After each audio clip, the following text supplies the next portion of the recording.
Paulo Guedes virou ministro decorativo no governo Bolsonaro? Começa agora mais um Ringue da Pan Distância e o assunto hoje vai ser o ídolo do nosso querido Kim, Paulo Guedes, o ministro da Economia, que no dia D, que seria o dia de anunciar uma série de projetos que teriam ali a marca, o DNA do Bolsonaro junto com o Paulo Guedes, o que aconteceu? O dia D virou o dia de pagar mico.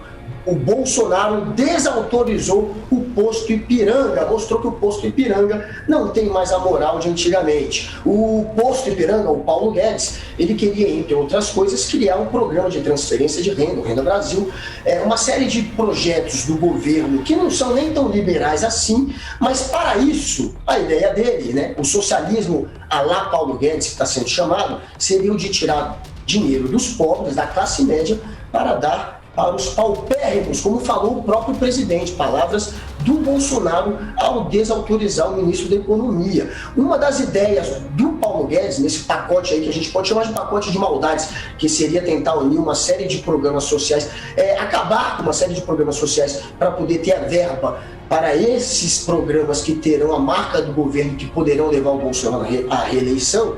Ele queria, entre outras coisas, acabar com Farmácia Popular, que é um programa que simplesmente tem 31 mil farmácias no Brasil distribuindo remédios ou de graça para principalmente velhinhos, aposentados que têm problemas de hipertensão, de diabetes, de asma, ou remédios com até 90% de desconto para quem não tem dinheiro. Isso é essencial para salvar vidas. Ele quer também acabar com o abono salarial para quem recebe até 2 salários mínimos. Essas pessoas no fim do ano recebem um salário mínimo a mais. Ele quer tirar isso, como se essa gente já tivesse o suficiente. Ele também quer acabar com o seguro defeso, que repassa dinheiro para os pescadores, que durante algum período do ano não podem manter o trabalho de pesca deles, porque é o período de reprodução, de defesa desses peixes, e eles, portanto, não podem trabalhar e recebem um dinheiro do governo que, se dependesse de Paulo Guedes, também ia para o saco. O Paulo Guedes, no pacote de maldade dele,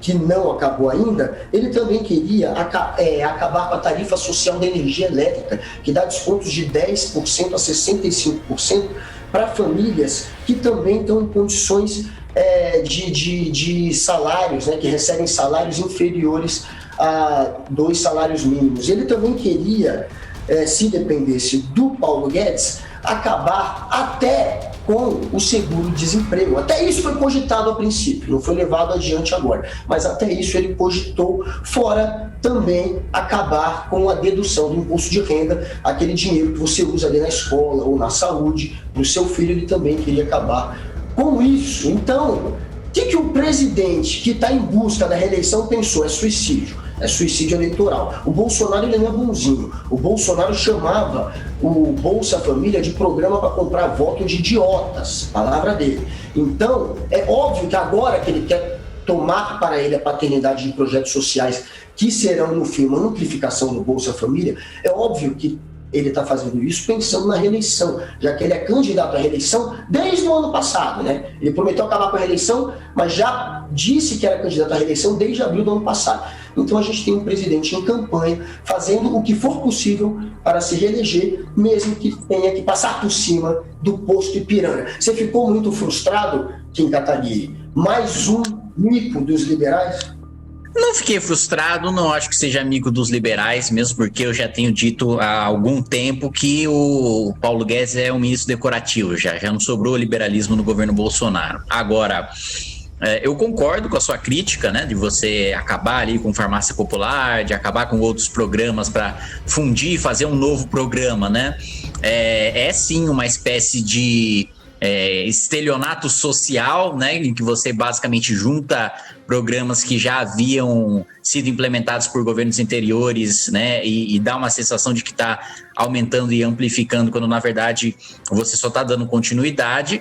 Porém, é engraçado que eu nunca vi o senhor Guga Noblar fazer essa mesma crítica com quem fez exatamente isso, né? Que foi o Lula quando assumiu, fez isso com Vale Gás, né? Com Bolsa Escola, né? Depois juntou tudo, transformou no Bolsa Família e falou que foi o primeiro cara a dar atenção para os pobres, né? Que nunca tinha feito isso, ninguém nunca antes tinha feito isso. Agora, uma coisa que me assusta também, Guga, é essa surpresa do mercado, né, a da Faria Lima ainda acreditar que existe alguma chance de ter ajuste fiscal no governo Bolsonaro, que ainda espera alguma agenda liberal, né? O Bolsonaro já está no Nordeste inaugurando obra pública no momento de pandemia, de déficit, inaugurando gasto, né? Comemorando gasto de dinheiro público no meio de uma pandemia, né? Aliás, a gente teve uma votação essa semana da criação de um novo tribunal, né, o TRF6, que o governo não orientou, não. Ele liberou a bancada para votar como bem entendesse, né? E também aumento de gasto público para o próximo ano. E aí, de repente, é uma barata voa, né?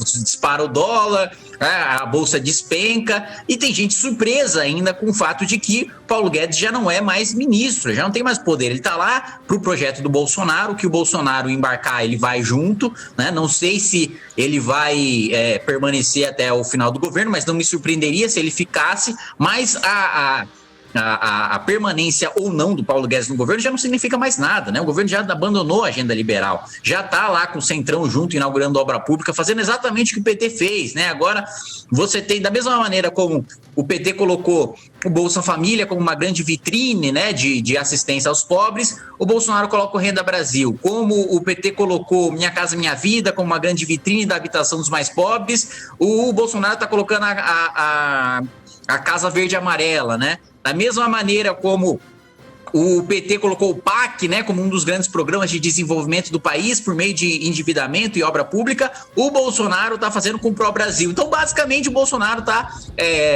reformulando e repaginando um monte de programa petista, colocando o Brasil no nome e inaugurando, né? E o mais engraçado disso é ver agora os petistas fazendo oposição a esses mesmos programas que eles mesmos criaram. O Bolsonaro só tá mudando de nome. Se eles ainda fizessem a denúncia, olha, é a mesma coisa, ele só tá mudando de nome, tudo bem, era legítimo. Mas não, eles estão falando, não, é um absurdo fazer isso, eu sou contra, porque, enfim, é basicamente o que eles fizeram também com o governo Fernando Henrique, né? Mas aqui a diferença é que naquela época a gente estava com dinheiro em abundância, no Lula, não a Dilma. A Dilma, para garantir a reeleição dela, ela fez isso que o Bolsonaro está fazendo, mesmo no momento de crise econômica mundial como atravessava, mesmo no momento de crise econômica que poderia trazer um prejuízo para os cofres públicos, ela continuou abrindo mais a torneira do dinheiro para esses projetos, para o PAC, como você me falou, durante um momento realmente em que deveria se apertar mais o calo e não se afrouxar mais o dinheiro. Agora, o Bolsonaro, no meio de uma pandemia, com aumentar a dívida pública no meio de uma pandemia, até se faz necessário. Mas você tem que fazer isso de uma maneira muito pragmática, porque realmente a gente não está tendo nenhum outro tipo de investimento. O Brasil está quebrado.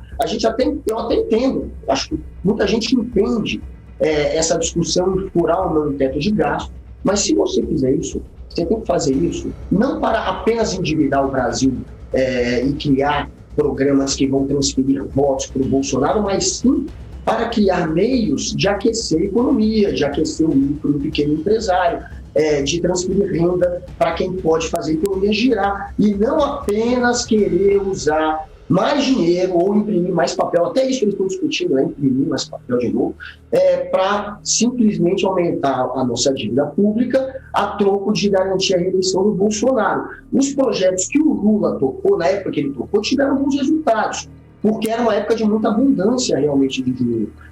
E aumentar a dívida pública, se a gente fosse comparar, por exemplo, com outros países, o Japão, os Estados Unidos, outros países de primeiro mundo, eles têm sim uma dívida superior muitas vezes ao PIB anual deles. A gente não tem ainda isso, a gente está chegando lá, a gente está mexendo lá agora, por conta da pandemia. Mas também não é o fim do mundo isso, agora tem que saber fazer isso de uma maneira pragmática, não de uma maneira eleitoreira. A Dilma cometeu essa falha também, custou a eleição dela. Ela, no momento de aperto, ela não apertou. E o que aconteceu? Ela foi levada para o impeachment. O Paulo Guedes, que você falou, sem dúvida nenhuma, hoje em dia, se ele tivesse vergonha na cara, ele deveria pedir um boné e cair fora. Porque esse governo, a época do liberalismo passou. Ele teve 2 anos para jogar com isso e não conseguiu nada. Está acabando o segundo ano dele. Ele prometeu 1 trilhão com privatização, 1 trilhão desburocratizando e com investimento que chegaria no Brasil, e não veio nada. Se ele tivesse chegado só na metade do que ele prometeu, chegou 1 trilhão, ele prometeu 2 trilhões, portanto, a gente já teria dinheiro suficiente para bancar todos esses projetos de transferência de renda que o Bolsonaro quer propor agora, tanto quanto o auxílio emergencial de R$600 por mês, que está custando muito, porque é um dinheiro para 64 milhões de pessoas e que em um mês custa praticamente um ano de Bolsa Família. É muita grana, mas o Bolsonaro deu a chance também para o Paulo Guedes provar que poderia cumprir com as promessas que fez. O Paulo Guedes não cumpriu, se mostrou incompetente, não cumpriu nem 10% do que prometeu, não entregou nada, e o Bolsonaro se agarrou agora nos desenvolvimentistas, nos militares e no Rogério Marinho. Ele está com esse plano agora realmente de aumentar a dívida pública, de gastar, de criar o PAC dele e de ter o programa de transferência dele. O que somado nesse momento é o que o meio que alertou ali. É algo que já foi trilhado e que deu errado pela Dilma e que pode dar errado de novo. E que tem cheirinho de que pode dar errado de novo. Mas nesse momento, até agora, a popularidade do Bolsonaro está estourando e é por isso que ele vai seguir nessa trilha. Não é isso, Gui? Não, com certeza vai dar errado. Agora, eu discordo da sua visão de que dá para entender uma discussão agora de furar o teto e tal, e de que, de certa maneira, os programas que o Lula fez na época deram certo porque a economia estava bem, deram certo eleitoralmente, né? Mas não deram certo para o país, né? E estruturalmente não foi bom o crescimento de gasto público que você teve, principalmente com funcionalismo, que é uma coisa, aliás, que ninguém fala agora, né? Sempre que a gente fala em receita para programa social, ninguém fala de cortar gasto de folha de funcionário público, né? E aqui eu não estou falando de professor, de médico, policial, eu estou falando de Brasília, principalmente, funcionário público federal, auditor fiscal, deputado, senador, juiz, promotor, né? O judiciário e o Ministério Público é uma vergonha, né? O que você tem de rendimentos acima do que a legislação... O que a legislação permite, para mim, já é um absurdo para um país pobre. E você tem ainda rendimento acima do que o país permite. Mas ninguém bate nessa tecla, ninguém fala disso, nem PT, nem Bolsonaro, ninguém tem coragem de bater com corporação. E aí a gente continua pagando esse negócio absurdo. O cara tá ganhando 50, 60 pau por mês, mas a gente vai tirar a Renda Brasil do abatimento do imposto de renda da escola ou de educação. O abatimento do imposto de renda vem justamente... mas é só a classe média que abate coisas do imposto de renda. É verdade, só a classe média. O pobre não sequer paga imposto de renda, né? Porque não chega no rendimento. Mas a classe média abate educação e abate saúde do imposto de renda, por quê? Porque o público não funciona. E justamente, se você tirar esse negócio agora, você vai afogar ainda mais as escolas e os hospitais públicos. Ano que vem, pouca gente está se lembrando, mas esse ano a gente tem uma demanda de saúde represada pela pandemia. Gente que tem doença e que não vai no hospital com medo de pegar o coronavírus e que só vai ser atendido no ano que vem com essa demanda segurada no SUS, que já está na situação que a gente sabe que está. Então vai ter essa demanda represada, você tira, o cara vai perder o convênio, vai para a fila do SUS, vai perder a escola, vai ter que ir para a fila de creche comum, vai ter que ir para a fila de escola pública comum, vai lotar, não vai ter como atender, vai ter colapso no sistema público. É isso. Bom, estouramos o tempo aqui, mas é isso, parece que é uma bola de neve aí que está se formando, mas o Bolsonaro ele quer surfar nessa. O Bolsonaro agora ele tá ele tirou a máscara e mostrou que ele é um pouco corporativista e um populista. E assim ele seguirá até o final. Kim, dá um tchau pra galera e chama pra semana que vem, já tô começando. Valeu, só dou um recado final pra Faria Lima, ó. Cai na real, meu amigo. Cai na real. Bolsa não vai, esquece esse negócio que você vai ficar rico com a bolsa aí, que vai explodir, que não vai explodir coisa nenhuma. O que vai explodir é o dólar. Fica esperto que vai explodir é o dólar e assiste semana que vem, que a gente vai falar mais aí, que eu acho que esse é um assunto bom que rende. Boa, valeu, Kim. Valeu, galera. Até semana que vem.